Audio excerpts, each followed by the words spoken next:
মহান আল্লাহ তাআলা পৃথিবীতে মানুষকে পাঠিয়েছেন তার প্রতিনিধি হিসেবে। সুতরাং মানুষ আল্লাহর আদেশ নিষেধ মেনে চলবে, এটাই তার জন্য ফরজ কর্তব্য। কিন্তু মানুষ বিভিন্ন সময়ে আল্লাহর নির্দেশ অমান্য করে, তার অবাধ্য হয়। সে আল্লাহর শাস্তির কথা ভুলে গিয়ে ধরাকে সরা জ্ঞান করে, যার কারণে এই দুনিয়াতে আল্লাহ তাআলা মানুষকে অনেক ধরনের বিপদ আপদ এবং বালা মুসিবত দিয়ে পরীক্ষা করেন। প্রিয় দিনী ভাই ও বোন, আজকে আমি এই ভিডিওতে আপনাকে খুবই ছোট্ট পাওয়ারফুল একটা দোয়া শিখিয়ে দিব। আজকে দিনে অথবা রাতে যখনই আপনি সময় পাবেন, এই ছোট্ট দোয়াটা পড়বেন 3 বার। আপনার জীবনের জন্য এই একটা ছোট্ট দোয়াই যথেষ্ট। আপনার যত ধরনের বিপদ আপদ আছে, বালা মুসিবত আছে, আপনি যতই পেরেশানিতে থাকেন না কেন, অথবা গুনাহ থেকে ফিরতে পারেন না, তার জন্য এই দোয়াটা বেশি বেশি পাঠ করবেন। দোয়াটা পাঠ করলে আপনার সকল ধরনের সমস্যা এই দুনিয়ার ইনশাআল্লাহ সকল কিছু আল্লাহ তাআলা সমাধান করে দিবেন। স্রষ্টার প্রতি তার দায়িত্ব কর্তব্য ভুলে গিয়ে মানুষ নিজেকে পৃথিবীতে শক্তিধর হিসেবে জাহির করার চেষ্টা করে, আর এই স্পর্ধা থেকে নানা অনাচার পাপাচার করে পৃথিবীকে কুলুষিত করে তোলে। ফলে তাদের উপর নেমে আসে আল্লাহ তাআলার আযাব গজব হিসেবে নানা ধরনের বালা মুসিবত। আমি এই ভিডিওতে আপনাকে বালা মুসিবত থেকে আপনি পরিত্রাণ কিভাবে পেতে পারেন এই সম্পর্কে আপনাকে কিছু শিখিয়ে দেব ইনশাআল্লাহ। অর্থাৎ বালা মুসিবত থেকে বাঁচার কিছু ইসলামিক উপায় শিখিয়ে দেব। তারপরে আমি কাঙ্ক্ষিত সেই দোয়াটা আপনাকে শিখিয়ে দেব ইনশাআল্লাহ। মনোযোগ সহকারে ভিডিওটা শেষ পর্যন্ত দেখতে থাকুন। বালা মুসিবতের কারণ কি কি হতে পারে? বিভিন্ন কারণে মানুষের উপর বালা মুসিবত আপতিত হয়। তার মধ্যে যারা আল্লাহর সাথে শিরক ও কুফরি, মানুষের উপরে জুলুম নির্যাতন করে, অধিক পাপাচার করে ও সৎ কাজের আদেশ কম করে, অবাধ্যতা ও অহংকার করে, মিথ্যাচার করে, আল্লাহ তাআলার প্রদত্ত নেয়ামতের কথা অস্বীকার করে, দুনিয়াবী বিষয়ে প্রতিযোগিতা ও কৃপণতা করে এবং রাসূল সাল্লাল্লাহু আলাইহি সাল্লামকে প্রতিপন্ন করে, নামাজ ত্যাগ করে, যাকাতকে অস্বীকার করে, জিহাদকে অস্বীকার করে, অশ্লীলতার প্রসার ঘটায়, আল্লাহর সাথে কৃত অঙ্গীকার ভঙ্গ করে, সুদ ঘোষ আদান প্রদান করা বা হারাম সকল কিছু উপভোগ করে, আল্লাহর নাজিলকৃত বিধান দ্বারা ফয়সালা না করে ইত্যাদি কারণে মানুষের উপরে বালা মুসিবত নেমে আসে।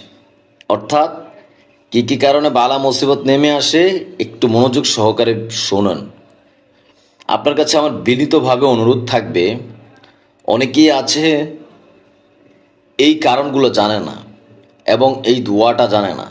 ভিডিওটা শেয়ার করে দিয়ে তাদের সবাইকে দেখার সুযোগ করে দিবেন। পরিবার পরিজন যারা আছে তাদেরকে আমল করার কথা বলবেন। আপনার কারণে কেউ যদি আমল করে, কিয়ামত পর্যন্ত এর সওয়াব আপনি পাবেন ইনশাআল্লাহ। তো এই বালা মুসিবত যে আসে তার থেকে পরিত্রাণ পেতে আপনি কি দোয়া পড়বেন সবসময়? সেই দোয়াটা হচ্ছে বিসমিল্লাহিল্লাযী লা ইয়াযুররু মা আসমিহি শাইউন ফিল আরজি ওয়ালা ফিস সামাই ওয়া হুয়াস সামিউল আলিম। এই ছোট্ট দোয়াটা পড়বেন। নবী করিম সাল্লাল্লাহু আলাইহি সাল্লাম আমাদেরকে এই দোয়াটা বেশি বেশি পড়তে বলেছেন। আবু দাউদ শরীফের 5088 নম্বর হাদিস। এখন এই বালা মুসিবত থেকে বাঁচতে আপনি কি কি করবেন? 1 নম্বরে আল্লাহ তাআলার আদেশ নিষেধ আপনাকে মেনে চলতে হবে। এই বিষয়টা যদি আমি একটু ভেঙে বলি ইনশাআল্লাহ আপনি বুঝতে পারবেন। আল্লাহর আদেশ প্রতিপালন করা এবং তার নিষিদ্ধ বিষয় পরিত্যাগ করা বালা মুসিবত থেকে মুক্তি লাভের অন্যতম উপায়। রাসূল সাল্লাল্লাহু আলাইহি সাল্লাম ইবনে আব্বাস রাদিয়াল্লাহু তাআলাকে বলেন, হে তরুণ, আমি তোমাকে কয়েকটি কথা শিখিয়ে দিচ্ছি। তুমি আল্লাহ তাআলার বিধিনিষেধের রক্ষা করবে, আল্লাহ তাআলা তোমাকে রক্ষা করবেন। তুমি আল্লাহ তাআলার বিধানের প্রতি লক্ষ্য রাখবে, আল্লাহ তাআলাকে তুমি তোমার মনের সামনে পাবে। তোমার কোনো কিছু চাওয়ার প্রয়োজন হলে আল্লাহ তাআলার নিকট চাও। তার সাহায্য প্রার্থনা করতে হলে আল্লাহ তাআলার নিকটেই করো। আর জেনে রেখো, যদি সকল উম্মত তোমার কোনো উপকারের উদ্দেশ্যে ঐক্যবদ্ধ হয়, তাহলে তারা তোমার ততটুকু উপকারই করতে পারবে যতটুকু আল্লাহ তাআলা তোমার জন্য লিখে রেখেছেন। অর্থাৎ যতটুকু আল্লাহ তাআলা তোমার তাকদীরে লিখে রেখেছেন। কলম তুলে নেওয়া হয়েছে এবং লিখিত কাগজসমূহ শুকিয়ে গিয়েছে। সুতরাং 1 নম্বরে আপনি আল্লাহ তাআলার আদেশ এবং নিষেধগুলো মেনে চলতে হবে, তার উপর পরিপূর্ণ বিশ্বাস রাখতে হবে। 2 নম্বরে উত্তম চরিত্রের অধিকারী হতে হবে আপনি। সচ্চরিত্র মানুষকে ধ্বংসের কবল থেকে রক্ষা করতে পারে। যেমন হাদিসে উল্লেখিত হয়েছে, হযরত আয়েশা রাদিয়াল্লাহু তাআলা আনহা থেকে বর্ণিত, রাসূল সাল্লাল্লাহু আলাইহি ওয়াসাল্লাম বলেন, অতঃপর এই আয়াত নিয়ে আল্লাহর রাসূল সাল্লাল্লাহু আলাইহি ওয়াসাল্লাম প্রত্যাবর্তন করলেন। তার হৃদয় তখন কাঁপছিল। তিনি খাদিজা বিনতু খুয়াইলিদের নিকট এসে বললেন, আমাকে চাদর দ্বারা আবৃত করো, আমাকে চাদর দ্বারা আবৃত করো। অতঃপর তাকে চাদর দ্বারা আবৃত করা হলো, এমনকি তার শঙ্কা দূর হলো। তখন তিনি নবীজি খাদিজা রাদিয়াল্লাহু তাআলা এর নিকটে ঘটনা জানিয়ে বললেন, আমি আমার নিজেকে নিয়ে শঙ্কা বোধ করছি। খাদিজা রাদিয়াল্লাহু তাআলা বললেন, কখনোই না, আল্লাহর কসম, কখনোই আপনাকে অবদস্থ করবেন না। আপনি আত্মীয়দের সঙ্গে সদাচরণ করেন, দুস্থদের বোঝা বহন করেন, নিঃস্বদের কর্মসংস্থান করেন, অতিথিদের আপ্যায়ন করেন এবং বিপদগ্রস্তকে সাহায্য করেন। অর্থাৎ 2 নম্বরে এই কাজগুলো করতে হবে আপনাকে। 3 নম্বরে সারাদিন তওবা ইস্তেগফারের সাথে কানেক্টেড থাকতে হবে। পরীক্ষা ও বিপদে পতিত হওয়ায় গুনাহ থেকে মুক্ত হওয়ার মাধ্যম হচ্ছে তওবা ও ইস্তেগফার।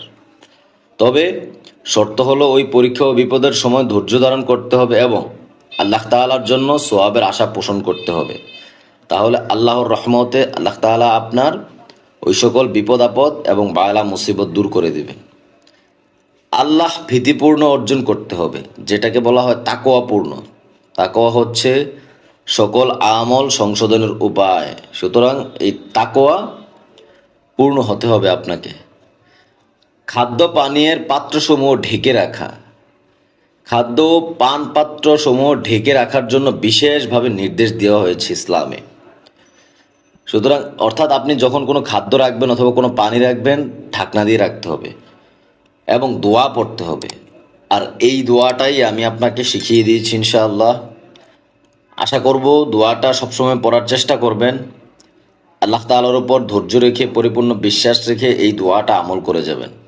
আল্লাহ তাআলা আপনাকে ইসলামের জন্য কবুল করে নেয়। এবং আপনি যদি নতুন হয়ে থাকেন, চ্যানেলে সাবস্ক্রাইব করে অবশ্যই আমাদের সঙ্গে থাকবেন। আমরা প্রতিদিন এরকম ছোট ছোট আমল এবং দোয়ার ভিডিও দিয়ে থাকি, যা আপনাদের জীবনের জন্য খুবই গুরুত্বপূর্ণ।